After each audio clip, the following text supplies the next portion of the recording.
El doctor Enrique González nos presentará en esta ocasión la conferencia entre Europa y América, Transmitir letras y saberes en Nueva España. Uno de los signos que evidenció el interés de Carlos I, monarca de Castilla y Aragón, por los habitantes del territorio al que arribó Hernán Cortés el año de 1519, fue la elección y envío de los 3 primeros religiosos franciscanos, Pedro de Gante, Juan de Ayora y Juan de Tecto, quienes apenas pisaron nuestro territorio en 1523, emprendieron sus tareas como primeros educadores. Apenas 2 años antes, el conquistador, con sus huestes y con los naturales americanos que se le unieron, había tomado el centro ceremonial de Tenochtitlán. Formar a los individuos como buenos cristianos fue la aspiración de todos los maestros en los territorios de la monarquía hispánica en la época moderna. En 1524 se sumaron a las tareas de transmisión de los valores cristianos los 12, conocidos así los franciscanos dirigidos por Fray Martín de Valencia, entre los que llegó Fray Toribio de Benavente, a quien podríamos calificar en términos contemporáneos como el primer historiador de educación. Hacia 1540, Fray Toribio, mejor conocido como Motolinía, había ya escrito su historia en la que expuso las características culturales de los neófitos y describió los objetivos, los métodos y los resultados de las tareas pedagógicas. En 1526 arribaron los dominicos, los agustinos lo hicieron en 1533. A mediados del siglo XVI, los religiosos habían ya fundado conventos y edificado iglesias, al tiempo que llevaban a cabo sus tareas educativas, cuyo eje central fue la transmisión de la fe católica entre los naturales, tanto en el centro como en el sureste del territorio. Concluida la conquista de Tenochtitlán, fue trazada sobre las ruinas del centro ceremonial mexica la ciudad para españoles y muy pronto se desencadenó un intenso proceso migratorio hacia ella. Entre los primeros vecinos hubo maestros y maestras de primeras letras que ofrecieron sus servicios a los infantes de la nueva urbe. Ellos fueron quienes sentaron las bases del complejo sistema educativo que operó en el virreinato de la Nueva España.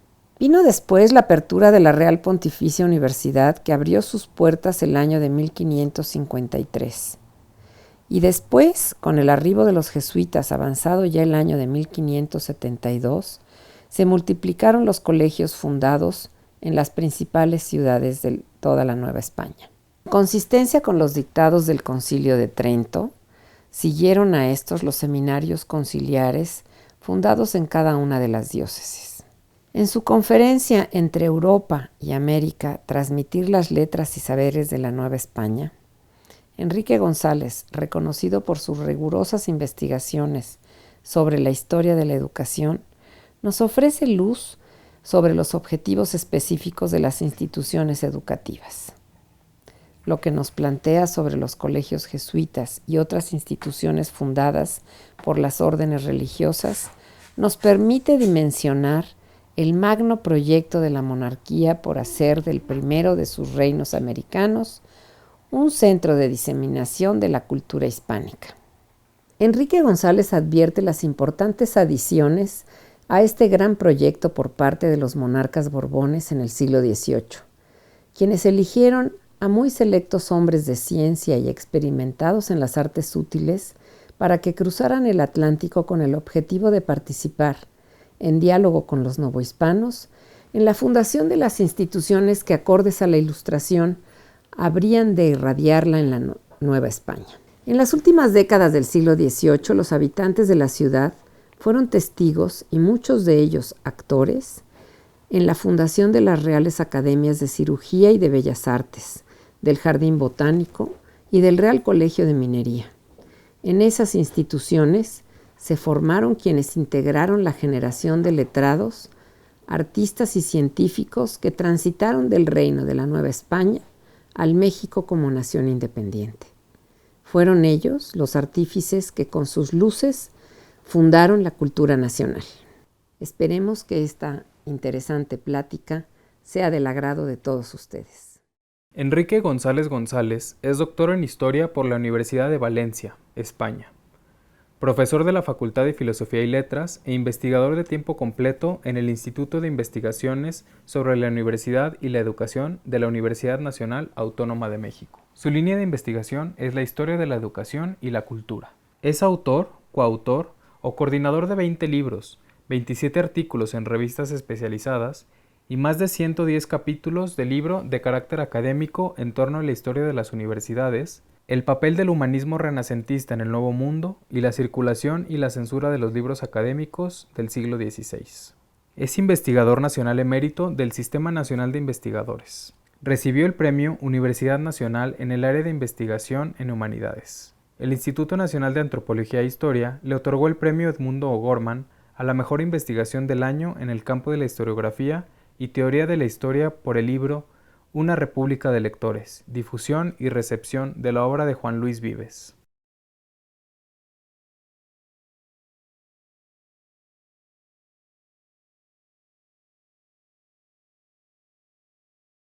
Hola, me da mucho gusto estar esta vez con ustedes.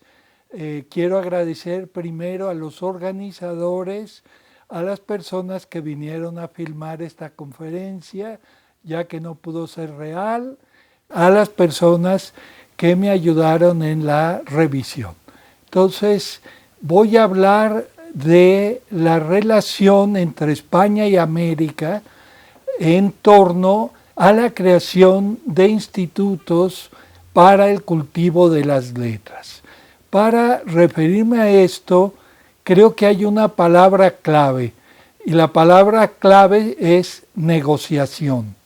Si no tenemos presente ese concepto, es difícil comprender todo el proceso. Como se sabe, en toda negociación hay dos partes. Ambas esperan obtener algún beneficio y tienen que ceder algo también. Entonces, la creación de institutos y colegios y universidades en la Nueva España fue un arduo proceso de negociación. En muchos casos exitoso, en otros más o menos. Y esto implicaba también que nada se decidía de un solo lado del océano. Había que buscar la aprobación del rey, o el rey quería imponer algo y tenían que ponerse de acuerdo con los novohispanos. Entonces, hay que decir, la negociación implica también resolver o tratar de resolver conflictos. Y hubo una serie de conflictos que están en la médula de todo este proceso. Primero que nada hay que decir que una vez conquistada la capital, o lo que hoy llamamos la capital de lo que sería llamado Nueva España, ya en 1520 Hernán Cortés le escribía al rey: hay que conquistar, todavía no era la conquista, y hay que colonizar. Una vez tomado el territorio por las armas, había que consolidar su presencia allí. Era frecuente que se hicieran lo que se llamaba los viajes de rescate. Es decir, venían a lo mejor, cruzaban de las islas a tierra firme a saquear, y una vez que saqueaban, que rescataban lo que podían, se regresaban a las islas. Acá Hernán Cortés no quería hacer expediciones de rescate, sino consolidar una conquista a través de la colonización. Para eso necesitaba, en primer lugar, aliarse con la nobleza indígena, porque la nobleza indígena tenía el control de los distintos estratos sociales, y si negociaba con la cabeza era más fácil pasar adelante. No se podía dominar aquellos millones y millones de población sin un acuerdo, una alianza, una negociación, con la nobleza indígena. Por otro lado, no bastaba que se quedaran en la capital, tenían que expandirse a los 4 puntos cardinales, porque si no serían asfixiados por una alianza indígena. Para eso era necesario crear ciudades de españoles cada vez más alejadas, que fueran conquistando las tierras vecinas, pero sobre todo asegurando el territorio de posibles ataques hostiles. Por otra parte, y aquí era lo más difícil, tenían que relacionarse con el rey. Ellos habían conquistado por la libre, pero decían que en nombre del rey. Por otro lado, ellos consideraban que solo el rey le podía dar legitimidad a esa conquista. Pero allí hubo un conflicto enorme. Entonces, para compendiar, había que aliarse con la nobleza indígena, expandirse por el territorio y consolidar el dominio, y después ponerse de acuerdo con el rey. Hay que decir, la nobleza indígena era una garantía de seguridad. En la medida que la nobleza indígena controlara al resto de la población, los españoles estaban cada vez más seguros. Por otra parte, precisamente porque dominaban, eran un puente para obligar al trabajo de los indios de menor rango.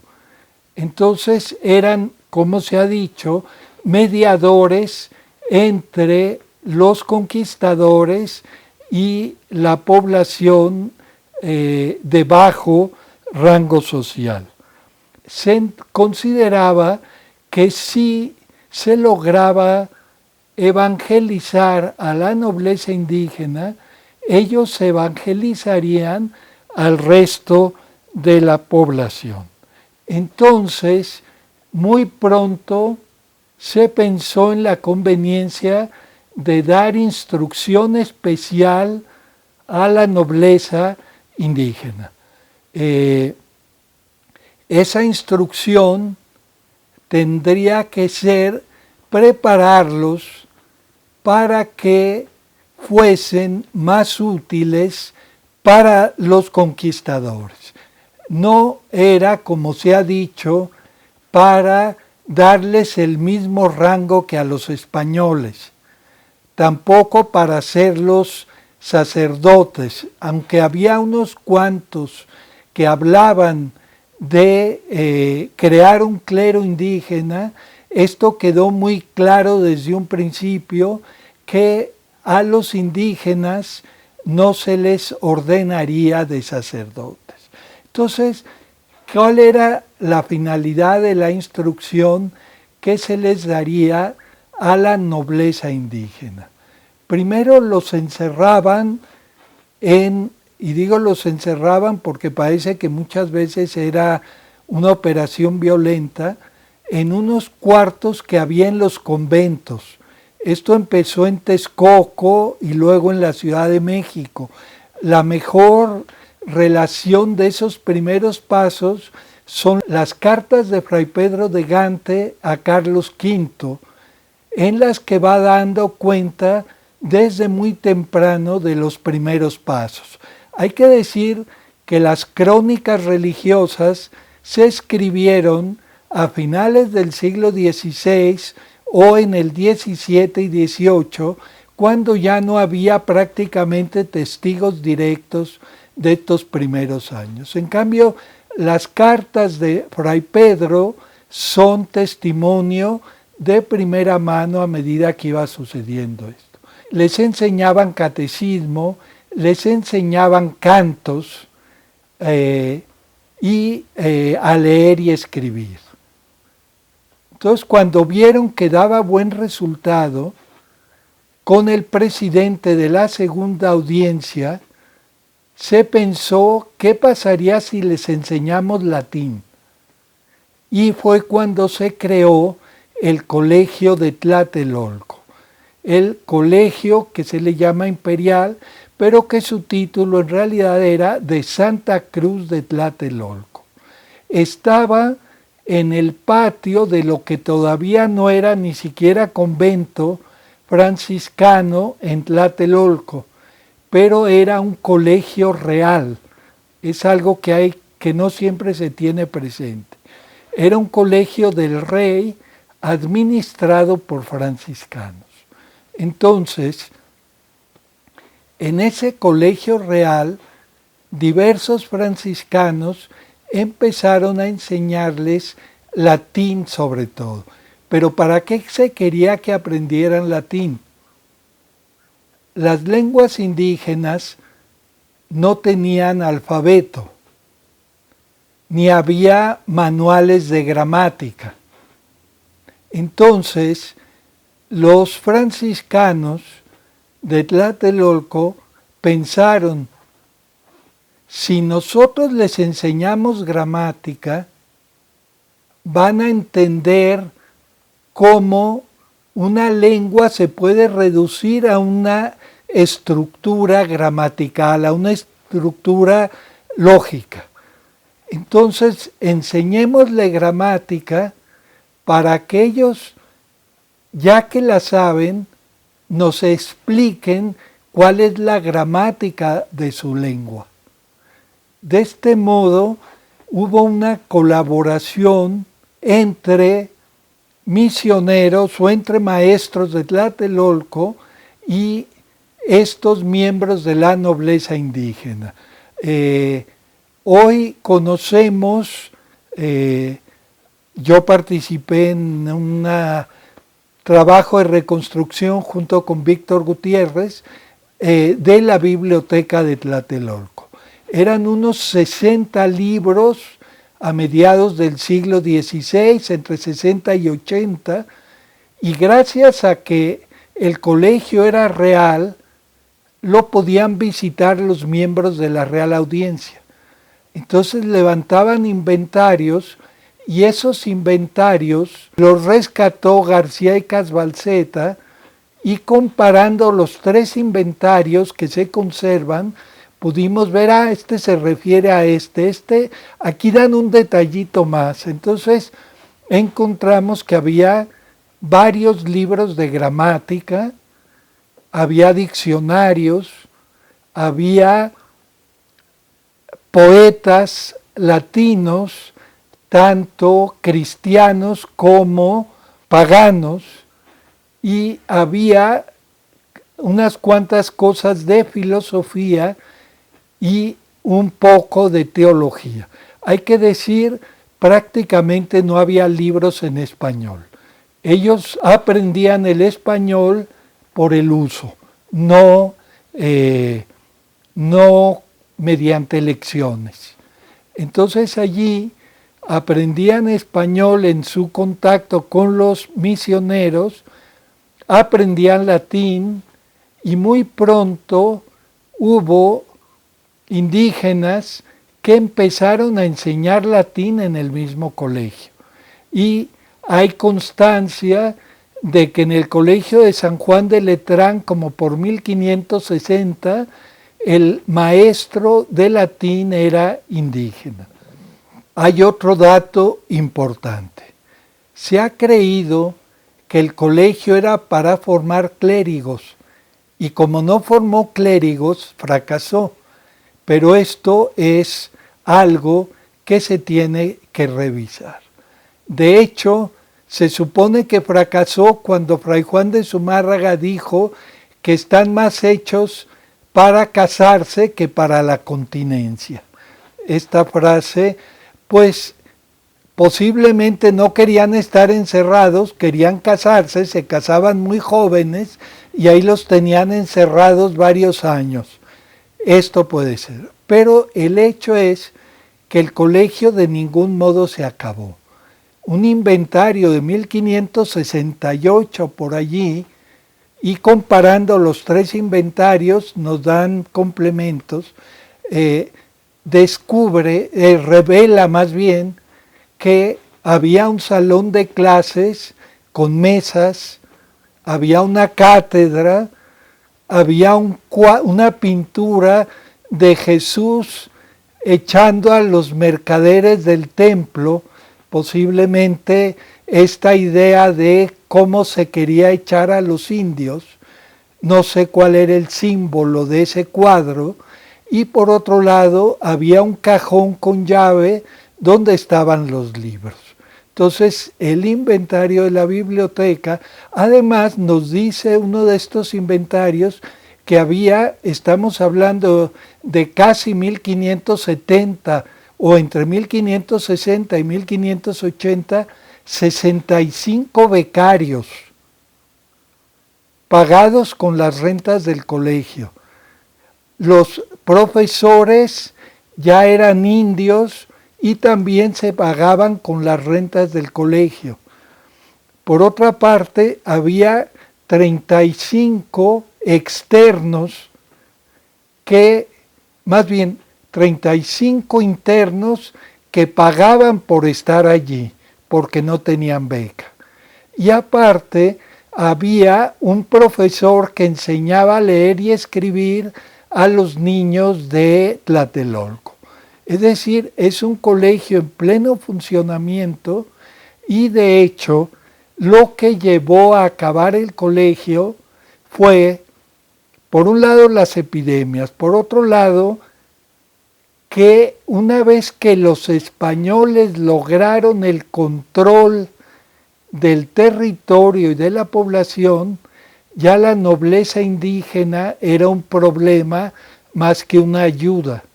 Entonces empezaron a retirarles la instrucción especializada. Y por otro lado, hay un detalle: cuando el colegio cerró, no es que no tuviera rentas. Según los fragmentos de papeles que nos transmitió García de Casbalceta, de ese libro de visitas, para 1590 por allí, tenía alrededor de 4,000 pesos de renta. Era una renta muy alta. De hecho, la universidad tenía 1,000 pesos de renta. Entonces, había muchos ingresos, parte por donativos de la nobleza indígena. Entonces el colegio se cierra, el convento se queda con los bienes del colegio y con los libros. Los libros prácticamente se perdieron, queda 1 o 2, pero por lo menos están los inventarios. Y por otro lado, los franciscanos consiguieron una bula papal para que los dispensara de haberse quedado con el dinero del colegio de Tlatelolco. Es una historia que hay que escribir, donde si nos quitamos de la interpretación tradicional de que era para crear clero indígena, vamos a encontrar todas las riquezas y miserias de esa institución. Así pues, ese fue el final del colegio de Tlatelolco. Siguió habiendo enseñanza de la doctrina y eventualmente de lectura y escritura, pero no se volvió a enseñar latín a los naturales. Por otra parte, esa educación esmerada era solo para la nobleza indígena. No era para, como diríamos hoy, cualquier hijo de vecino. Los franciscanos, y así lo dice gente como Mendieta, que no podemos acusarlo de ser enemigo de los indios, decía: a los más iguales, es decir, a los que no pertenecen a la nobleza hay que enseñarles el catecismo y que se vayan a hacer la actividad que hacían sus padres. Entonces, la idea de una educación esmerada, universal, no existió nunca.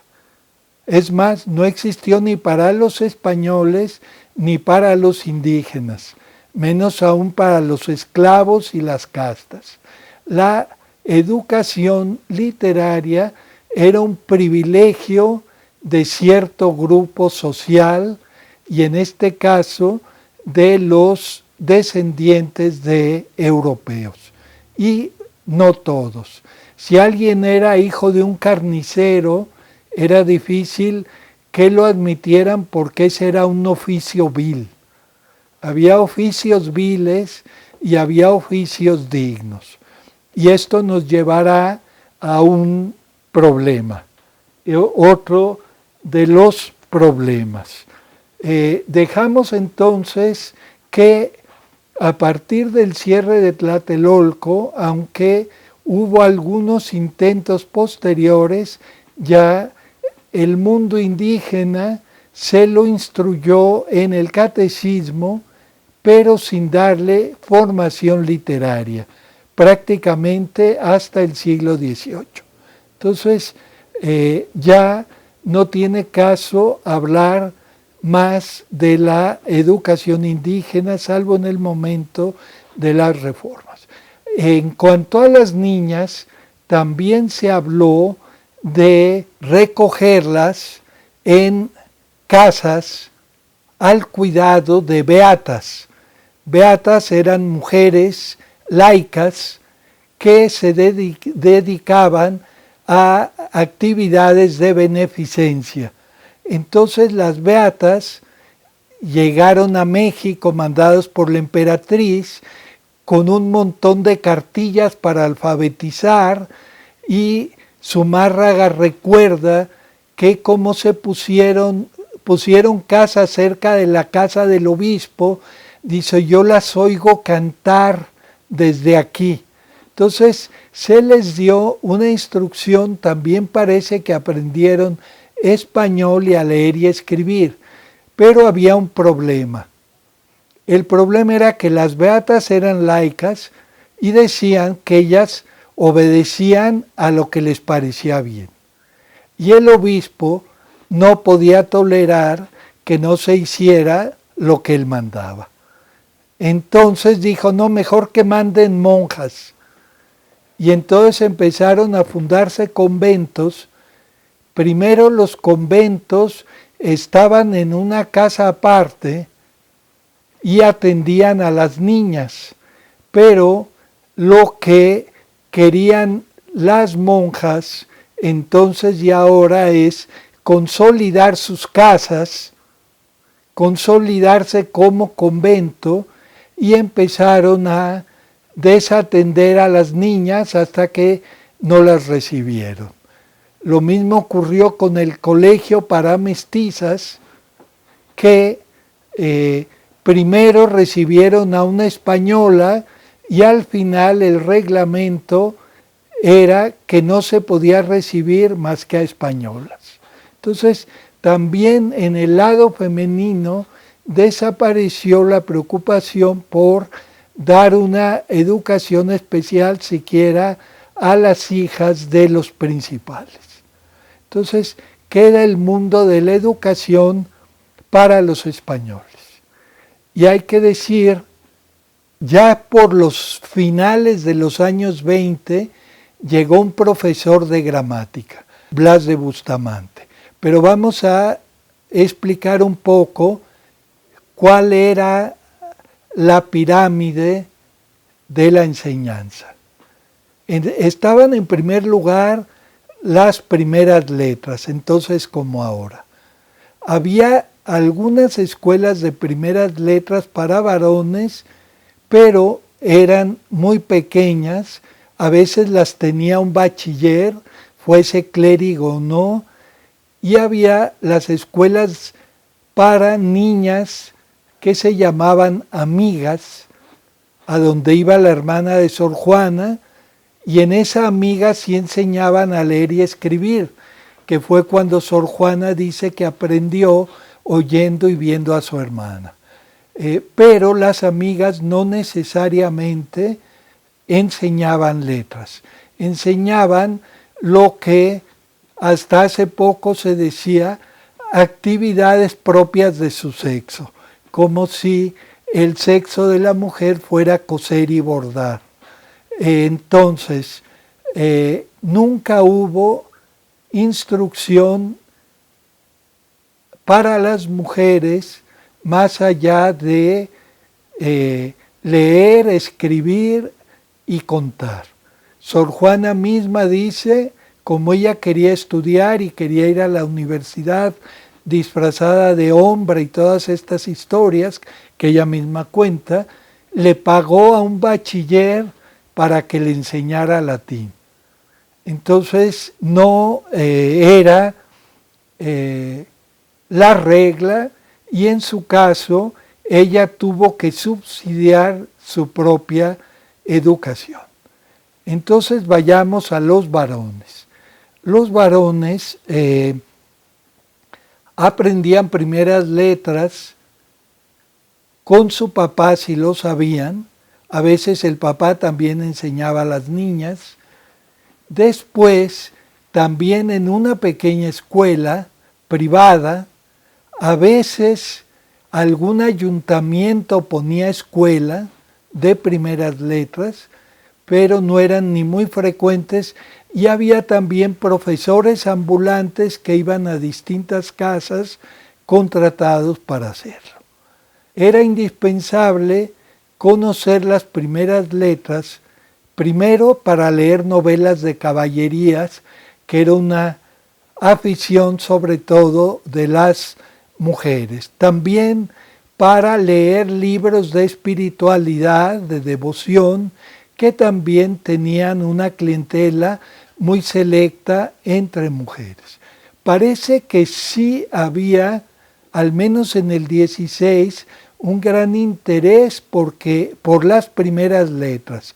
Lo sabemos porque llegaban muchas cartillas y se imprimían aquí también muchas. Entonces, las primeras letras parece que estaban bastante difundidas. Pero eso no bastaba. A continuación de las primeras letras, no se enseñaba gramática española.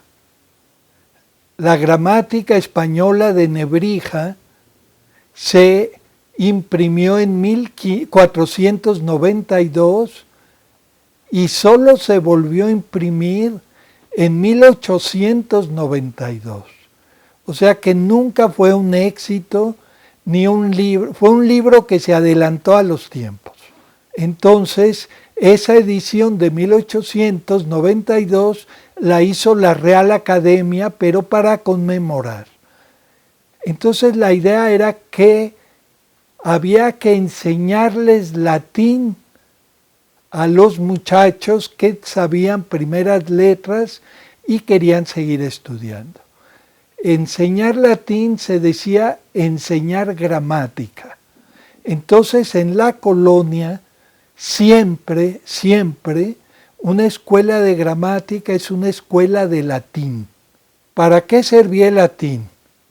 Para muchas cosas. Primero, era la lengua oficial de la iglesia. Era la lengua del culto.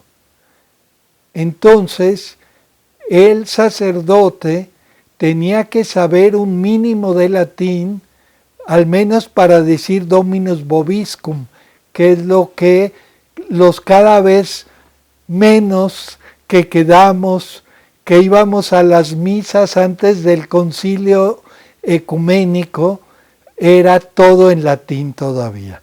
El clérigo debía saber latín para administrar los sacramentos y para la misa. Pero eso no era todo. Si quería seguir estudiando en la universidad o en los colegios que empezaron a crearse a finales del siglo XVI, toda la enseñanza era en latín. Los libros jurídicos eran en latín. Los libros científicos eran en latín. Los libros médicos, los libros teológicos. Entonces, para ser un letrado, no bastaba con saber el alfabeto, había que saber gramática latina. Entonces, la enseñanza de la gramática era el segundo paso. De hecho, como estamos hablando de la pirámide educativa, el mayor número de estudiantes solo estudiaba gramática latina. En Tlatelolco, la enseñanza básica era gramática, era latín. Entonces, los jesuitas pusieron colegios en más de 20 ciudades, en al menos 20, para limitarnos al actual territorio de México. Y 10 de esos colegios solo enseñaban gramática y a veces nada más primeras letras o por tiempos. El Colegio de Monterrey, por ejemplo, me hizo gracia lo que dice el jesuita. Tuvimos que cerrarlo porque había tan pocos estudiantes y en tiempos de cosechas se iban los niños los sacaban sus papás para irse a las milpas y a las cabras. O sea que el cabrito norteño no es para nada una novedad. Entonces el Colegio de Monterrey se cerró porque los estudiantes se iban a preparar cabrito, ¿verdad? O a proponerlo. Entonces, la gramática era el tipo de instrucción más extendido. El que se quería hacer sacerdote, bastaba con ir al obispo y él o uno de sus funcionarios lo examinaba y le pedía que supiera latín y que supiera administrar los sacramentos. Entonces, si sabía latín y si sabía cómo se administra el bautismo y el matrimonio y qué era la misa y cómo se decía, ya podía ser sacerdote. No necesitaba títulos mayores. A ese ramo del conocimiento que enseñaba los 7 sacramentos se llamaba teología moral. Entonces la teología moral era la hermana menor de la teología, la que enseñaba, la que instruía en la práctica a los aspirantes al sacerdocio. Entonces, si en un colegio de jesuitas se enseña latinidad y teología moral, quiere decir que es un colegio de este nivel mediano. El tercer nivel era el nivel de la enseñanza que se llamaba de facultad, es decir, de un tipo de conocimiento más sólido que se estudiaba en los colegios grandes y en las universidades.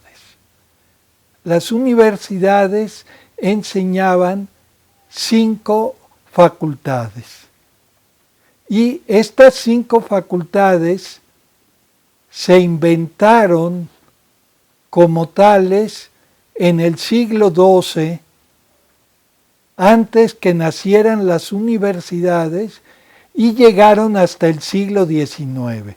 La gran reforma napoleónica fue crear enseñanza superior que no fuera las 5 facultades. La Facultad de Artes, o de Filosofía, aunque menor, era la primera de rango universitario. Pero si no había universidad, ¿quién iba a dar el grado universitario? Pero digamos, después de Artes o Filosofía, se estudiaban las 4 facultades mayores.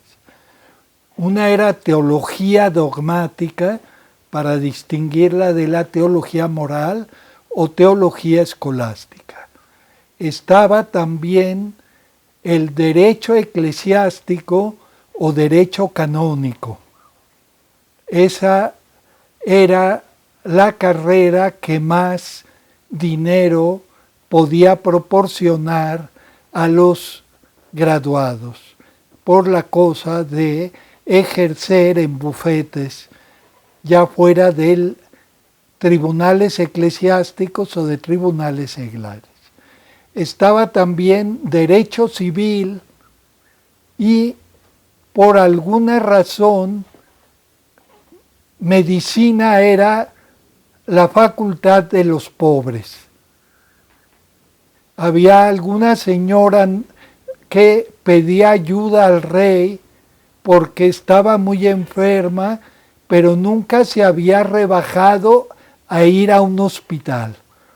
El hospital era un lugar como ir hoy al Hospital General, que no se considera algo de mucho rango social, ¿verdad? En aquel entonces, cualquier hospital era mal visto por la alta sociedad.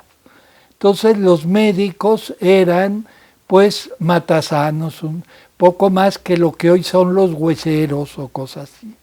Esas 5 facultades, para enseñarlas se necesitaba universidad.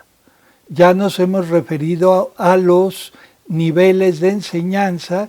Hay que decir, mientras más alto es el rango educativo, hay menos gente estudiando. Por un universo bastante amplio, al parecer, de primeras letras, había un buen número de gramáticos. Después, unos cuantos artistas o filósofos y muy pocos teólogos, juristas de derecho civil, de derecho eclesiástico y médicos. Esta es la pirámide.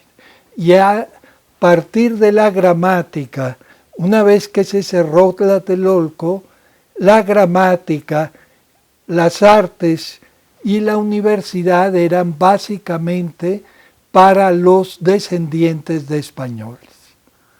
¿Sí? Ahora, me he referido al problema de la nobleza indígena. Había otro problema al que me tendré que referir muy rápido, que era el del rey y los encomenderos.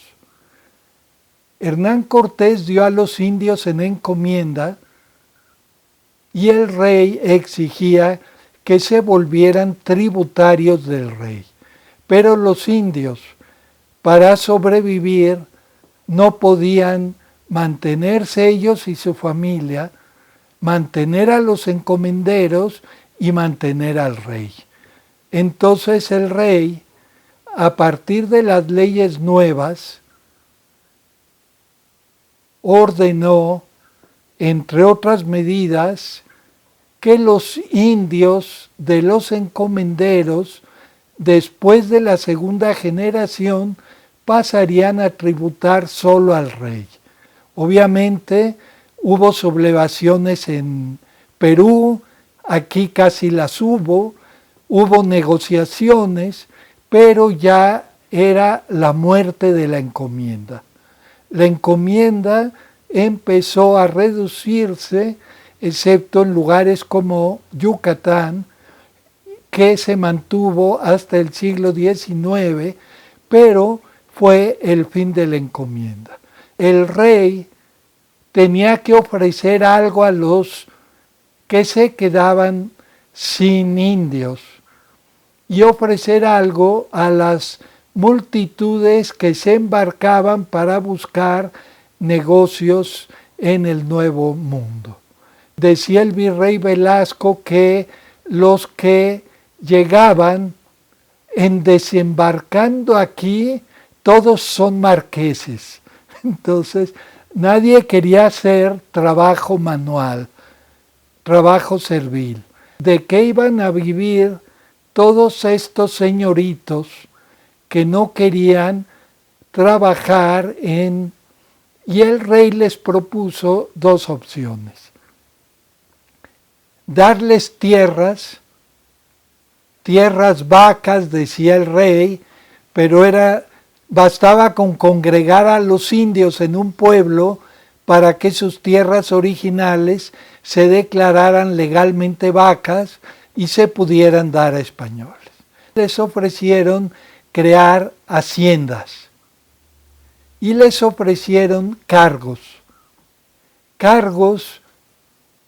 en la administración civil y en la administración eclesiástica. Pero para que tuvieran cargos en la administración necesitaban saber letras. Los que vivían en el Nuevo Mundo empezaron a pedir al rey colegios y universidades. Ellos los necesitaban para colocar a sus hijos. Pero, y aquí viene el lado de la negociación, el rey no podía gobernar todas las Indias con funcionarios mandados de España. Ni querían venir todos, ni podían. Había que crear una burocracia baja y media en la tierra para consolidar las redes del imperio. Entonces, al rey le importaba que hubiera gente capaz de ocupar esos cargos y a los indianos, a los españoles de América, les interesaba que les dieran esos cargos. Entonces, crear colegios y universidades era de mutuo beneficio, o si queremos, de mutua necesidad. El problema era quién iba a pagar, porque todo cuesta, ¿verdad? El virrey Mendoza le decía, la tiene que pagar el rey, para que sea pública le tiene que costar algo al rey, después tendrá beneficios. Entonces al final Mendoza logró que la universidad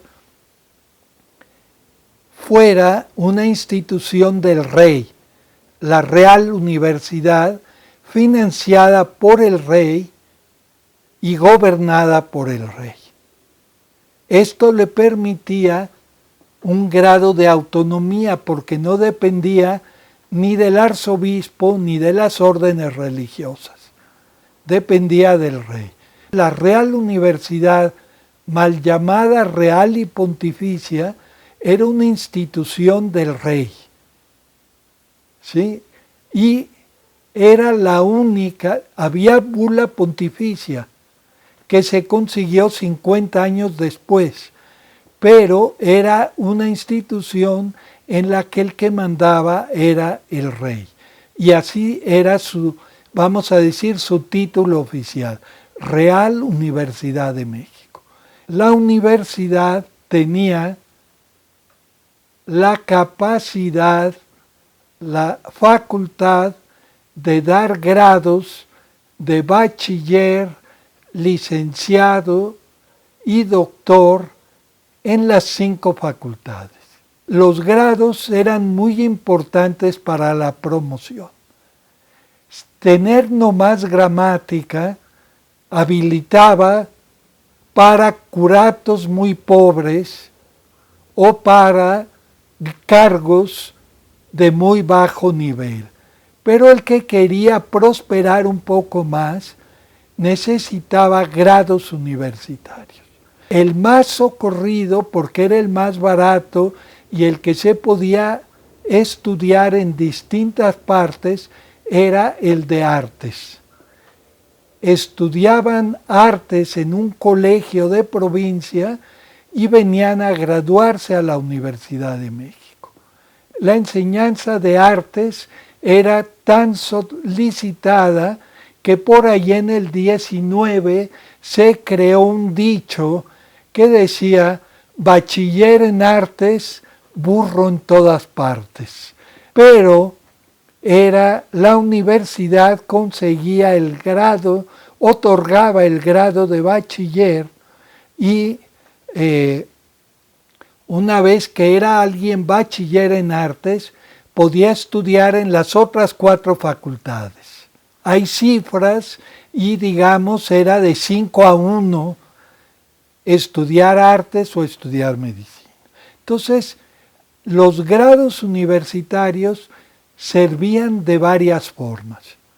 El que quería estudiar leyes o cánones para ejercer necesitaba un título por lo menos de bachiller. No era lo mismo tener el grado que tener, por así decir, lo que hoy llamamos la cédula profesional.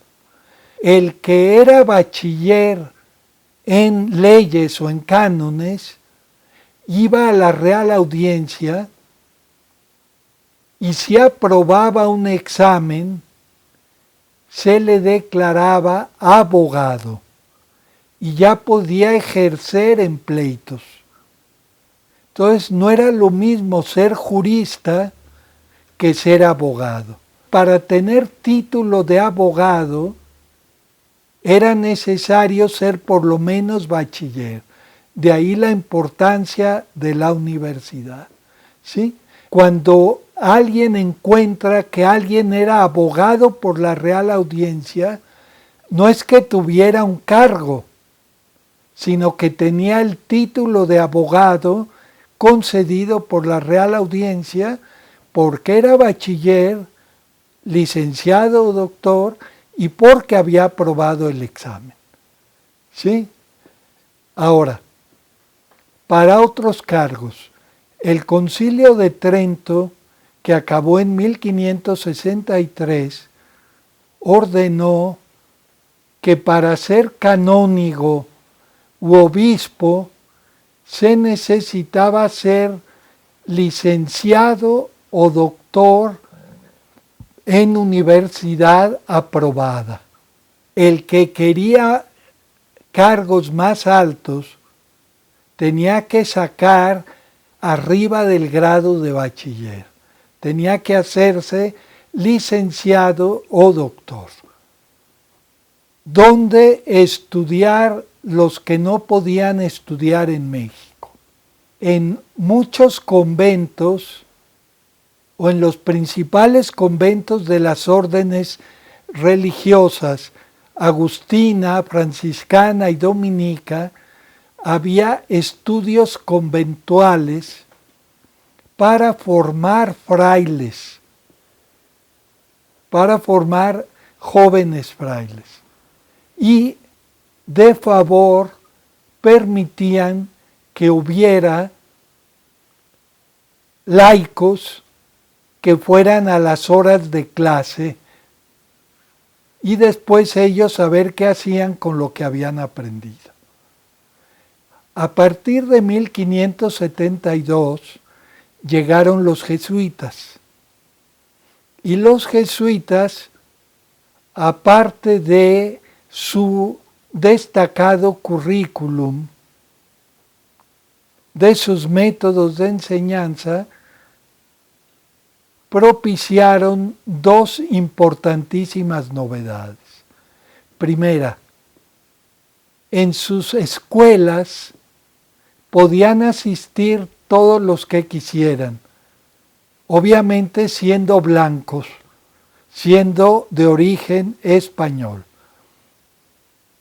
Y además crearon internados donde los muchachos pudieran vivir en comunidad, repasar sus lecciones y no andar de relajientos en las noches por las tabernas.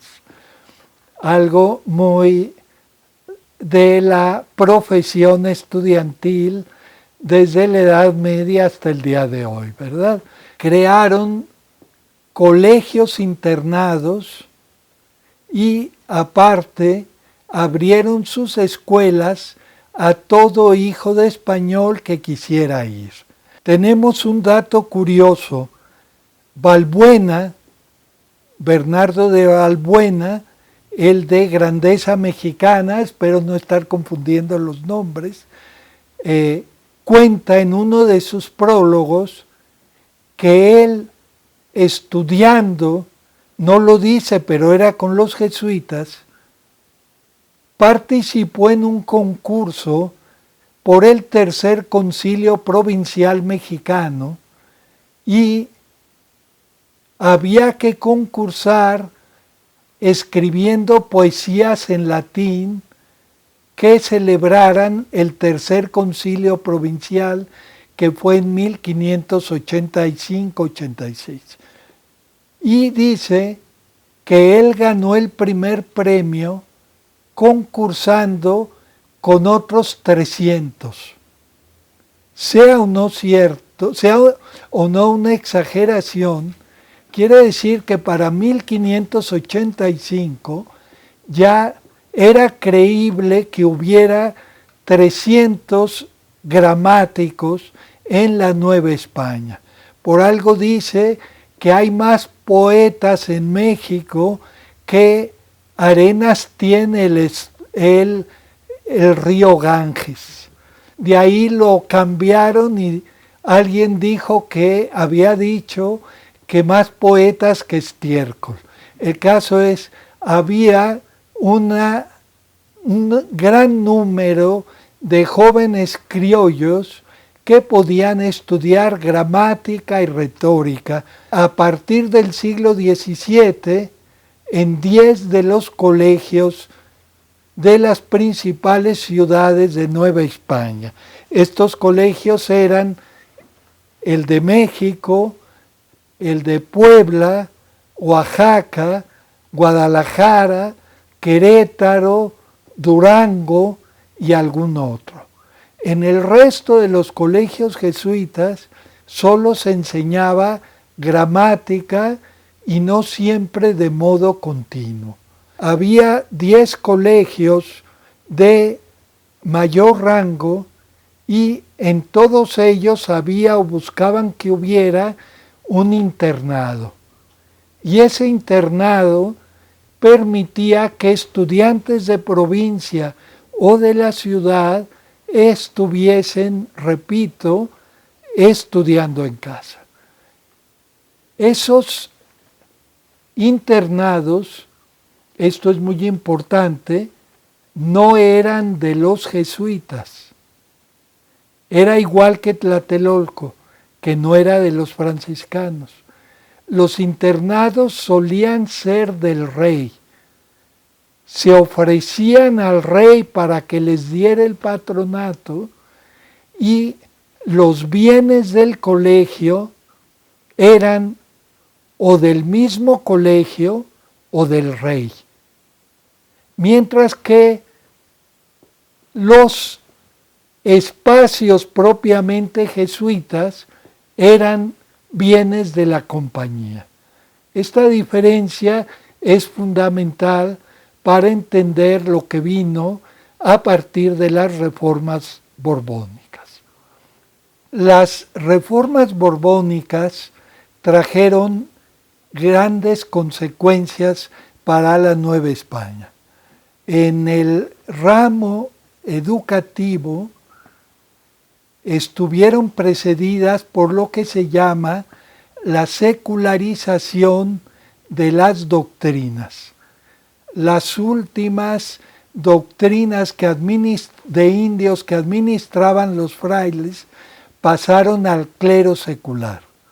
En adelante, el que quería ser párroco tenía que concursar por una doctrina. Y en las doctrinas ahora ya se llamaban parroquias, el que tenía grados académicos tenía mejores posibilidades. Entonces, la secularización de las doctrinas abrió un espacio enorme para colocar a clérigos que no eran frailes y que tenían grados académicos. El rey ordenó la expulsión de la Compañía de Jesús de todos sus dominios. Se ha dicho que la Nueva España cayó en la barbarie intelectual. Ni tanto. Es algo muy discutido y nunca habrá acuerdo sobre el tema. Pero hay que decir lo siguiente. Las rentas que el rey tenía de los colegios internados, como el de San Ildefonso, de México, y el de Puebla, y el colegio de Durango y el de Zacatecas, fueron devueltas. No se confiscaron cuando se demostró que eran bienes que no pertenecían a la orden. De ese modo, si la expulsión fue en 1767, ya en 768 reabrió San Ildefonso como internado y ahora también tendría docencia. Pronto abrió el Carolino de Puebla, el de Querétaro, el de Zacatecas tardó un poco más y en Guadalajara se abrió la Real Universidad de Guadalajara en el edificio que fue uno de los colegios de la compañía. En realidad, esos colegios pasaron a cargo del obispo y del clero secular. Por otro lado, cada obispado de los 10 que había en Nueva España, estoy hablando a pulso, puede ser uno más, uno menos, tenía que tener su seminario conciliar. Y el seminario conciliar lo gobernaba el obispo, y al obispo lo nombraba el rey, mientras que los jesuitas eran autónomos. Los seminarios conciliares fueron apoyados con dinero de la Compañía de Jesús, porque el rey quería que el clero tuviera una educación ilustrada y obediente a la corona. Estamos con los colegios ex jesuitas que reabrieron. Los internados reabrieron como colegios de enseñanza y los seminarios conciliares se consolidaron y empezaron a tener enorme demanda. En realidad el de Puebla ya la tenía desde 1644 que lo fundó Palafox, porque tenía una cantidad enorme de becas que fueron creciendo. Lo que pasa con las reformas borbónicas, además se crearon 4 institutos laicos: minería para el estudio de las ciencias físico-químicas y para la aplicación práctica de los saberes; Bellas Artes, que no solo era para dibujo técnico, para arquitectura, etc. Se creó la cátedra de anatomía paralela a la universidad y la cátedra de botánica que enseñara la botánica de Linneo. Estas instituciones sumadas ponían la educación en manos del rey, porque el rey gobernaba directamente los seminarios, porque el rey gobernaba directamente los colegios ex-jesuitas y porque el rey gobernaba directamente las nuevas instituciones de carácter laico. Aunque el doctor Mora decía que había que quitar la educación de las manos del clero, dijo esto después de la independencia, con las reformas borbónicas ya la educación estaba en realidad en manos del rey, a través, repito, de seminarios conciliares gobernados por el obispo, de colegios jesuitas gobernados por el clero secular y de instituciones laicas gobernadas por especialistas laicos. Se había secularizado la educación en la Nueva España. Con esto se encuentra la independencia. Muchas gracias y espero no haberme pasado mucho. Que tengan buen día, tarde o noche.